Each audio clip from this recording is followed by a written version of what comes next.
Sampai-sampai saya satu gereja di Pelaju itu, saya liwat, karena saya benci ya, saya pernah lempar gereja pada hari Minggu. Saya lempar. Makanya sampai orang bilang kok berani saya. Sebenarnya karena saya tidak suka sama orang Kristen itu. Saya paling benci. Saya nggak tahu kenapa di hati saya itu paling nggak suka sekali sama orang Kristen. Paling benci sekali.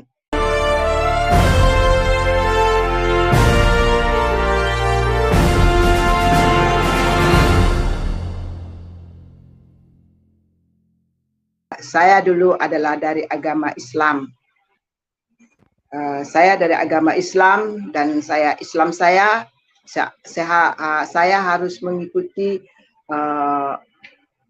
agama Islam yang benar-benar, bukan hanya Islam-Islaman. Jadi saya juga mengaji, bahkan saya juga mengajar ngaji, saya sembahyang rutin, tidak pernah tinggal waktu saya. Dan saya setiap malam Jumat saya pasti mengaji. Nah, saya punya persiapan-persiapan Al-Quran seperti untuk ibadah telekung itu saya punya. Karena saya ikut nenek saya orangnya paling fanatik. Jadi saya di situ saya dididik secara agama Islam yang benar-benar. Dan saya mengikuti agama Islam, puasa itu semua saya tidak ketinggalan. Jadi saya itulah benar-benar saya Islam, saya tidak bisa rasanya kalau secara manusia saya tidak akan goyah kemana-mana. Tetapi bagaimana saya dari agama Islam, kalau orang tanya saya, nanti kalau kamu mati nanti kemana? Jadi saya jawab, mudah-mudahan saya akan masuk surga, mudah-mudahan. Dan saya, karena saya fanatik di dalam agama Islam, saya pikir agama saya yang paling baik, agama saya yang paling bagus. Itu pikiran saya, prinsip saya dulu. Sampai-sampai saya tidak suka kepada orang-orang orang-orang Kristen, orang-orang bukan agama Kristen yang saya paling percaya. Saya paling benci dan paling tidak suka kepada orang Kristen. Jangankan saya berteman, bergaul sama mereka saya tidak suka. Saya dikasih orang minum kalau di rumah orang Kristen saya tidak mau. Karena saya pikir orang Kristen itu adalah orang kafir, saya pikir. Orang yang pokoknya orang kafir yang pikir agama saya paling baik lah gitu. Tetapi agama itu saya pikir saya tidak suka. Saya paling benci sekali dengan orang Kristen.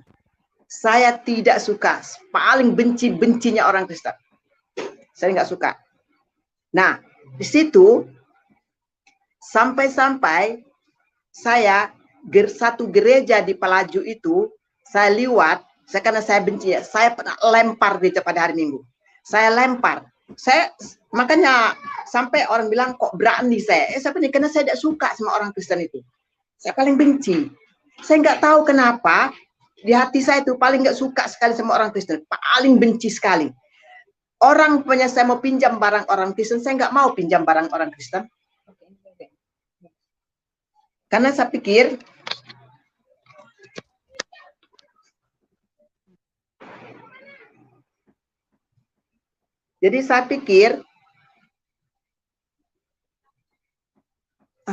bentar.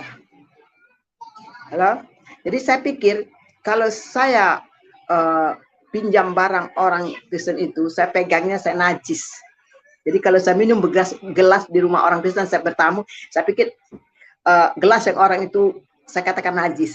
Saya nggak mau. Jadi saya nggak mau bergaul sama orang, saya nggak mau sama sekali. Nah, setelah itu gereja saya lempar pada hari Minggu karena saya pikir paling benci ada gereja di Pelaju itu saya benci, saya tidak suka. Jadi saya lempar gereja itu. Karena pikiran saya ini termasuk saya pikir saya ingin mau menang saya sendiri, paling baik saya sendiri. Jadi itulah saya tidak suka yang lain. Agama Kristen saya tidak suka. Kebencian saya kepada mereka. Kebencian saya melunjak sehingga saya tidak mau ke rumah orang Kristen minum gelas orang Kristen, saya tidak mau sama sekali. Jangankan untuk bergaul, nggak mau. Nah, tetapi setelah bagaimana caranya Tuhan menangkap saya Tuhan tangkap saya oleh karena sifat saya yang tadi, kekerasan saya yang tadi saya benci pada orang. Tuhan rupanya Tuhan tangkap saya. Tuhan tangkap saya. Pada waktu itu bapak saya sudah ke gereja. Ya, sudah ke gereja. Adik saya juga sudah ke gereja. Tapi saya belum ke gereja. Tuh, saya halangi adik saya. Saya bilang, kamu nggak usah pergi-pergi gereja ya, saya bilang gitu. Kalau kamu pergi ke gereja, saya bilang, nanti ada besi yang panjang, dipanasin, api dipanasin, nanti kamu ditusuk dari pantat kamu sampai ke ujung kepala tembus. Itulah hukuman kamu kalau kamu masuk Kristen. Itu saya takutin adik-adik saya. Nah, tetapi adik saya ini pengong. Dia lihat, ngapa? Dia bilang itu. Nah, akhirnya bapak saya kasih nasihatin saya bagaimana supaya saya ini boleh lembut hati saya, boleh saya bapak saya bicara tentang kekristenan ini, tentang Tuhan Yesus. Bapak saya ceritakan Tuhan Yesus mati di kayu salib, tapi saya nggak mau terima. Saya nggak mau terima. Saya bujuk ya adik saya, jangan kamu pergi-pergi gereja. Nanti kamu dapat hukuman. Kamu akan pokoknya ditakut-takutin lah adik saya tuh. Tapi dia tetap hari Minggu dia gereja. Tinggal hanya saya yang di rumah karena saya tidak naik. Tapi saya tetap mengaji. Saya ngaji. Pokoknya saya puasa, saya ikuti puasa. Maksud saya supaya mereka itu jangan ke gereja. Sama seperti saya. Tetapi Tuhan itu berbeda. Di mana Tuhan itu sayang dia kepada saya. Dia sayang kepada saya, dia mengasihi saya. Apa yang saya hadapi, ya. Rasanya saya tidak ada damai hati saya.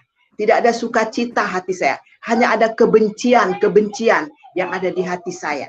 Itu yang ada di hati saya, kebencian. Yang rasanya saya tidak ada sukacita dan saya seperti murung. Murung, tidak ada berseri muka saya, karena saya pikir apa yang harus saya alami, apa yang ada dalam hidup saya ini sekarang. Nah, pada waktu saya pulang ke rumah, saya kan tinggal sama nenek saya pulang ke rumah mama saya, pada waktu itu, saya rasa ada berpikir, merenung, bagaimana hidup saya ini. Tapi waktu saya merenung, saya tidur di rumah mama saya, pada waktu itu belum ada listrik di rumah. Jadi masih ada lampu kecil untuk menerangi kamar saya. Nah, jam 7 malam, masih sore ya, jam 7 malam, saya belum tidur. Tapi waktu saya berbaring di kamar sambil saya merenung ini, pada waktu itu saya merenung, memikirkan, sehingga berkecamuk di otak saya ini bagaimana saya ini. Seperti orang gelisah, seperti orang takut, pokoknya berkecamuk dalam hati saya. Waktu saya tidur, waktu saya berbaring, saya belum tidur, Tuhan Yesus menampakkan diri kepada saya. Begitu terang sinar Tuhan Yesus mati di kayu salib. Saya lihat itu dia mati di kayu salib. Dan terang sinar Tuhan itu tertuju kepada tubuh saya, pada hidup saya. Saya lihat, saya nggak berani yang pertama saya nggak berani. Saya tutup dengan bantal muka saya. Saya nggak berani, saya takut saya. Akhirnya berapa menit lagi saya buka lagi, lihat sinar itu nampak lagi pada saya, tutup lagi, saya takut. Sepertinya saya mau lari, meloncat, tapi seperti ada yang nahan saya. Akhirnya saya ketiga kali nampak lagi, saya buka mata, saya nampak ketiga kalinya, saya pandang Tuhan Yesus itu, dan saya menangis lihat dia. Dia tidak berbicara, tidak hanya menampakkan diri kepada saya. Terus saya lihat dia, saya pandang dia, begitu lama saya lihat, akhirnya hilang gambar Tuhan Yesus. Saya loncat di tempat tidur, saya lari kepada bapak saya. Saya bilang, Pak, tadi saya ada lihat, yang saya tahu Isa Al-Masih ya, bukan Yesus. Isa Al-Masih, saya bilang, dia mati di kayu salib, digantung dia menundukkan kepalanya, saya bilang. Dia lihat saya. Nah, akhirnya bapak saya bilang apa? Tuhan Yesus itu sayang kepada kamu. Tuhan Yesus itu mau mengangkat kamu, mau mengubah kamu menjadi yang terbaik. Itu bapak saya. Bapak saya seorang kiai, tapi dia sudah bertobat, sudah dia ke gereja, bapak sebenarnya dia cinta kamu, dia sayang kamu. Bagaimana kamu sudah dapat satu penglihatan itu dari Tuhan Yesus? Saya merenung. Terus saya bilang, iyalah Pak, besok minggu aku mau ikut ke gereja. Saya bilang kayak itu, seperti itu. Karena rambut saya dulu panjang ya, karena tidak boleh dipotong waktu saya Islam. Tidak boleh dipotong rambut saya, jadi panjang. Jadi saya bisa tidur malam itu. Saya tidur, bapak saya ajak saya berdoa. Terus saya ikutin bapak saya berdoa. Terus saya tidur. Sepertinya saya waktu tidur malam itu saya tenang, saya tidur. Tidak ada saya gelisah hati saya. Sepertinya ada damai dalam hati saya. Hari Minggunya saya siap untuk pakai baju, ganti baju, saya mau ke gereja. Saya lihat di gereja. Saya lihat di gereja ini, saya pikir itu orang-orang Komering semua yang di gereja itu. Rupanya ada orang Batak. Orang Batak kan hampir mirip bahasa dengan orang Komering. Nah, saya tahu orang Komering ini paling keras loh. Paling keras orang Komering ini. Nah, akhirnya waktu saya pergi ke gereja, saya dipanggil ke rumah sebelah, ya, pastoral gitu. Saya dilayani sama satu pendeta. Waktu itu ada pendeta orang Australia, Pak Hil namanya. Terus ada satu pendeta Pak Wiono orang Jawa. Dan saya dilayaninya, dikasih taunya. Bapak saya suruh ke saya kasih tahu apa yang saya dapat waktu malam itu. Saya ceritakan sama dia. Saya bilang saya dapat lihat Tuhan Yesus mati di kayu salib. Saya dapat Tuhan Yesus itu melihat saya sampai 3 kali. Saya ceritakan itu pada pendeta-pendeta waktu itu. Pada salah ada 4 pendeta yang ada pada waktu itu. Saya ceritakan. Terus pendeta ini bilang, pendeta ini tersenyum lihat saya. Pendeta ini tersenyum dia lihat saya. Terus dia bilang, Rahma, dia bilang, itu satu tanda bahwa Tuhan Yesus sayang kepada Rahma. Tuhan Yesus mau menyelamatkan Rahma. Tuhan Yesus mau mengubah Rahma menjadi yang terbaik. Bahkan Tuhan Yesus akan memakai Rahma untuk menjadi pelayan. Dia bilang gitu, menjadi penginjil, dia bilang. Saya kan belum tahu bagaimana pelayan, belum tahu. Hanya saya bilang, saya katakan, saya siapa? Saya bilang gitu. Hanya itu aja yang saya katakan. Saya nggak tahu artinya, tapi saya bilang, saya siapa? Nah, saya pergi ke gereja. Setelah pulang gereja, saya dilayani lagi sama ibu, sama para pendeta ini. Bagaimana Rahma, dia bilang, setelah mendengar firman Tuhan, saya menangis. Saya menangis, saya terseduh-seduh, saya menangis. Saya menangis. Karena saya pikir, oh, saya ini jahat selama ini. Saya jahat karena saya sudah membenci orang Kristen. Saya melempar gereja. Apapun itu saya lakukan, itu saya jahat. Tetapi yang saya lihat, Tuhan Yesus itu baik dengan saya. Tuhan Yesus baik. Dia mau mengubah saya. Kebaikan Tuhan Yesus begitu baik. Ini sebenarnya saya harus dihukum kan? Sebenarnya harus karena saya sudah melempar gereja, hukumannya berat. Tetapi Tuhan Yesus menampakkan diri, dia baik dengan saya. Akhirnya apa yang saya dapat itu? Saya katakan, Tuhan ampuni saya. Dan firman Tuhan ada satu ayat yang saya dapat pada waktu itu. Kisah Rasul 16 ayat 31. Percayalah kepada Tuhan Yesus, maka engkau akan selamat. Nah, itu yang saya pegang sampai hari ini. Dan saya percaya kepada Tuhan Yesus.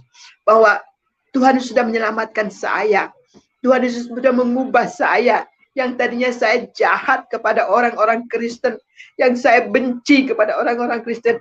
Tuhan tangkap saya. Tuhan bawa saya ke jalan yang benar. Tuhan bawa saya kepada jalan yang terang Kristus. Ya, terang Kristus yang Yesus mati di kayu salib untuk menerangi hidup saya. Itulah yang saya dapat sebelum saya mengenal Tuhan Yesus. Setelah itu, saya percaya kepada Tuhan Yesus. Saya percaya dan saya terus belajar. Saya dilayani sama satu pendeta. Dia bawa terus saya untuk ke gereja. Kalau saya tidak pergi hari Minggu, dia datang ke rumah saya. Dia layani saya. Tapi ada banyak godaan-godaan kepada saya. Sehingga saya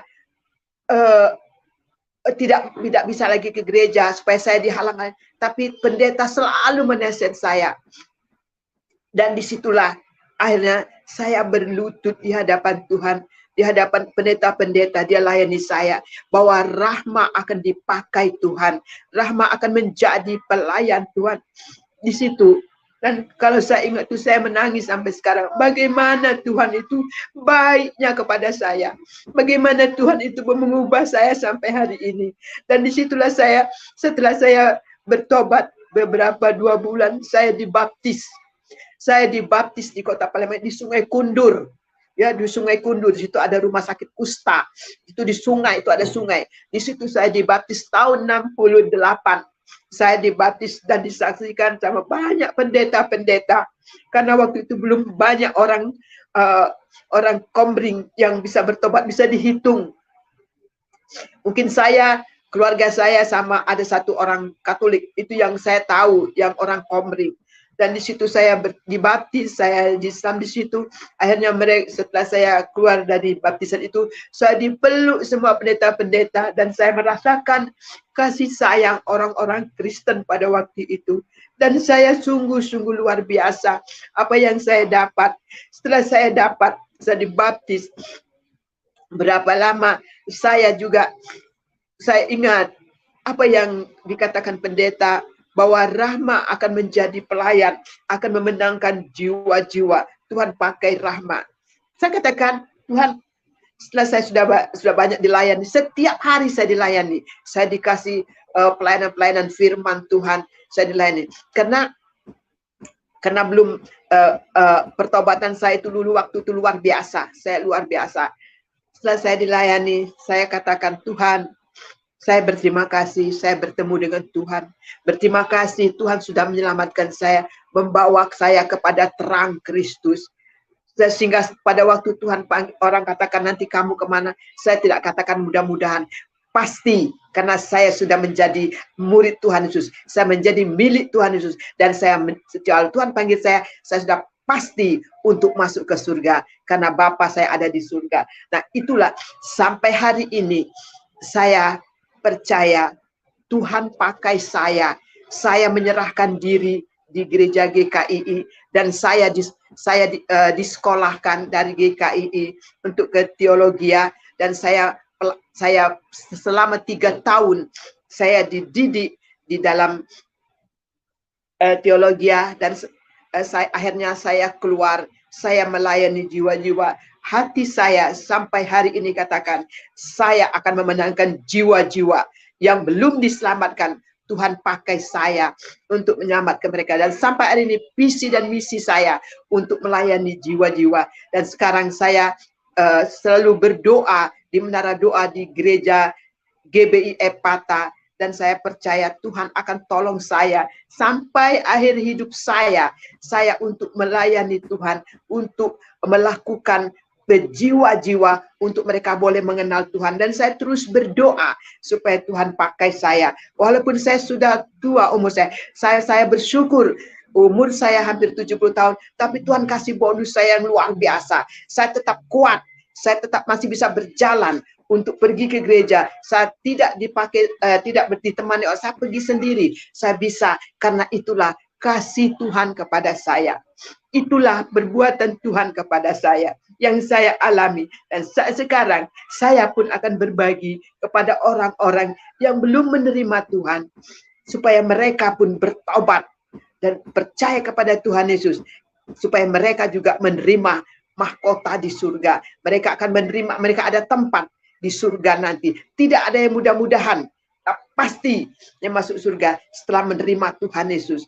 Itulah kesaksian saya. Sampai hari ini saya tetap untuk melayani Tuhan dan tetap untuk mencari jiwa-jiwa supaya diselamatkan. Karena satu target saya di kampung Air Hitam, itu dusun Air Hitam itu adalah dusun mamak saya. Daerah itu bukan di dusun Komering. Dusun Air Hitam itu dari mamak saya. Itu target saya sampai hari ini. Supaya mereka, keluarga saya di kampung itu, mereka juga boleh percaya kepada Tuhan Yesus. Dan saya yakin saudara-saudara juga demikian. Supaya mereka, saudara juga boleh percaya kepada Tuhan Yesus. Saudara juga boleh mengenal Tuhan Yesus. Supaya saudara diselamatkan. Sama seperti saya.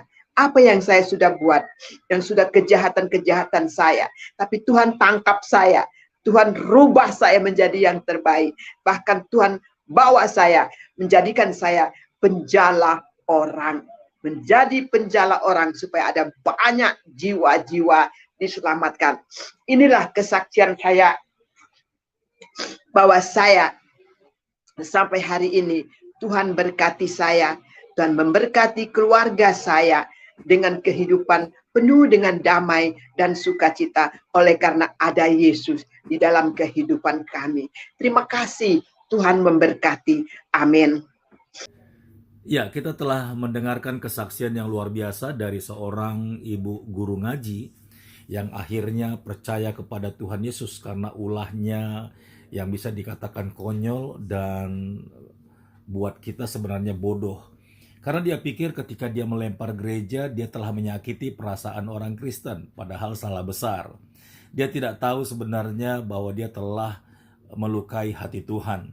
Dan itu sebabnya ketika dia mencoba berkali-kali untuk melempar gereja, sebenarnya Tuhan telah melihat dan mengejar hati ibu ini. Dan itu sebabnya dia akhirnya tidak bisa tenang dan tidak bisa nyaman ketika dia melakukan satu tindakan yang tidak terpuji.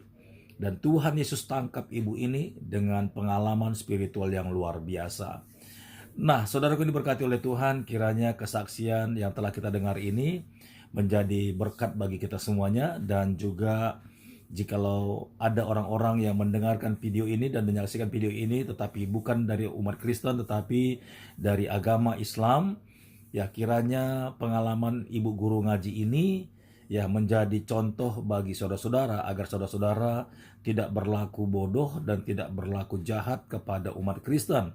Karena jelas umat Kristen ini adalah umat pilihan Allah dan sekalipun tidak terlihat tetapi Tuhan Yesus selalu menyertai dan melindungi.